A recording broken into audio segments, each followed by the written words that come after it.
Hello, all you beautiful Star Wars fans! Welcome, welcome! Today we're going to review Episode 4 of Obi-Wan Kenobi. It is one for the ages.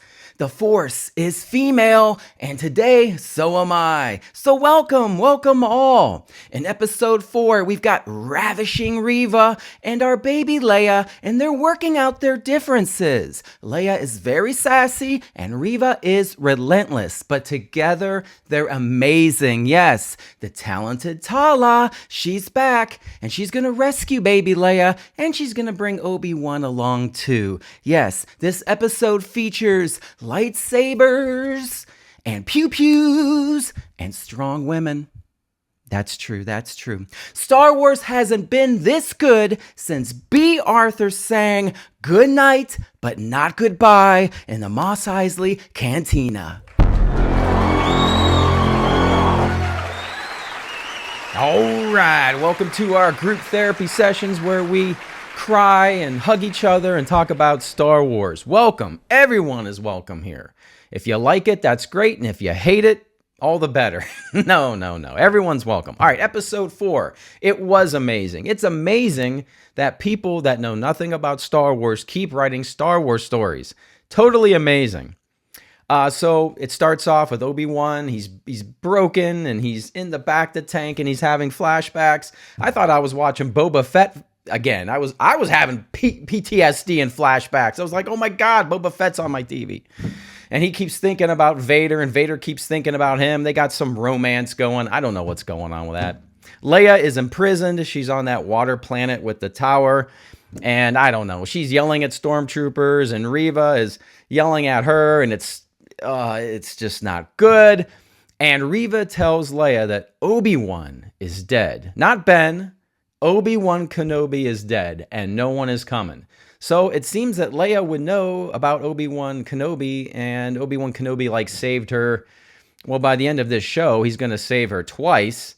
So why didn't she mention that in A New Hope? On the tape that R2-D2 has?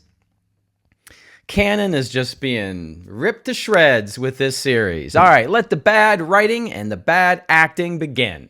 So, as an example of interesting writing that we get right away, when Obi-Wan Kenobi is out of the tank and he's talking to these new rebel people, one is called Roken.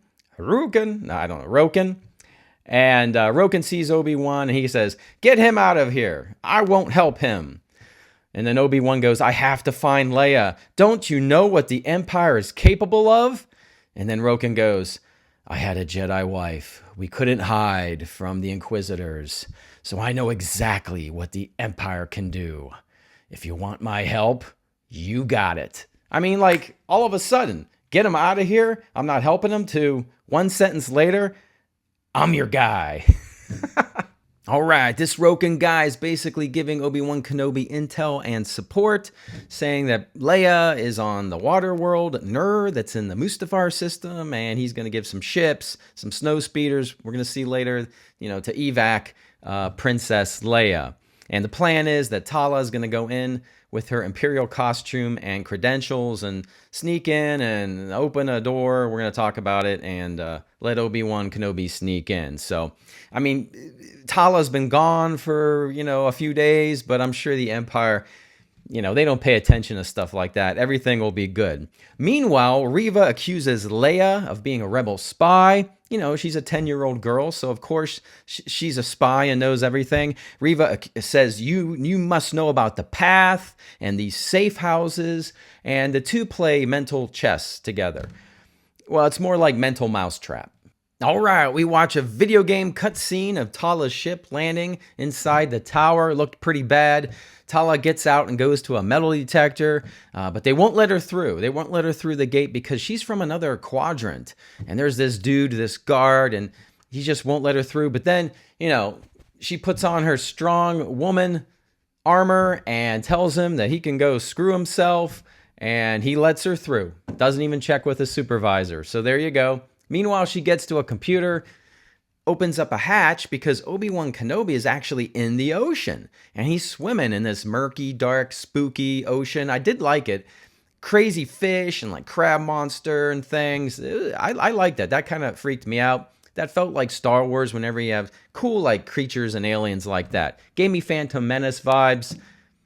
In a good way, in a good way. So anyway, Obi-Wan Kenobi swims and enters this hatch that Tala opened up. All right, so Obi-Wan Kenobi comes up through the little hatch, and he's in the tower. I was wondering, like, where's all that water going? He's got to be, like, dripping big time and leaving a trail of water, but I didn't see any. I don't know. But he is taking care of stormtroopers and appearing to be more of a Jedi. I liked how he used the Jedi trick of, like, fooling the stormtroopers that maybe they heard something so they can walk away, just like he did in A New Hope, so he can sneak past them. That was pretty cool. He makes his way down to a security level. He's got a key. I'm not sure where he got the key. I must have missed that. Let me know where he got the key from. He discovers a tomb, and it was pretty cool. And like all these people are like, frozen. It's kind of like the mosquito in Jurassic Park, I was thinking, because it looks like the same yellow transparent thing that they're trapped in. And there's even like a youngling with his helmet trapped. So it was kind of creepy. I wish we got more information about what the tomb is, what it's used for, what's the point of it. So I don't know. I'm sure there's a book or something that'll write about that. Meanwhile, Reva tries to use like the mind read power on Leia, the Kylo Ren trick. But Leia is too strong, and she's like, you're strong. And I'm thinking, well, aren't you supposed to hunt force-sensitive people or kids? Like, wouldn't you go, you might be force sensitive? But they never bring it up. And there's more mental chess or Candyland between the two. And basically Reva says, I have enough of this. It's time to put baby Leia in the Empire Strikes Back torture chair that Han Solo was in on Bespin. And I'm like, really? They're going to do that? And there's like a lot of yelling, and it's kind of cringy. All right, but don't worry about baby Leia, because Obi-Wan is close and he can hear baby Leia screaming. So he tells Tala, you got to create a distraction. So when Tala is done beating up a dude, a nosy officer, she gets on the computer and like summons Reva. So like there's an announcement that, Reva, you have to talk to this person right away. It's so important. She's got some information. So Reva leaves Leia, and that allows Obi-Wan Kenobi to like sneak in, cut the power, sneak in and kill a couple stormtroopers. Now I will say that was kind of cool, and the lighting was fantastic. The folks that did the lighting on this episode, it was really, really good. So they get the A+. So Obi-Wan is rescuing baby Leia, and Tala meets Reva and offers some pretty generic intel. And Reva accuses Tala of being a spy. And Tala says, well, of course I am. But meaning like an undercover Imperial person, infiltrating the rebels. And Reva's not really quite believing it, but a droid triggers another alarm, and then Reva leaves Tala. And with Reva gone, Tala easily takes out these two stormtroopers with her bare hands. No problem whatsoever. And then she shoots them with their pistol, and then she drops that pistol and picks up another pistol. I was like, what, is she worried about ammo or something?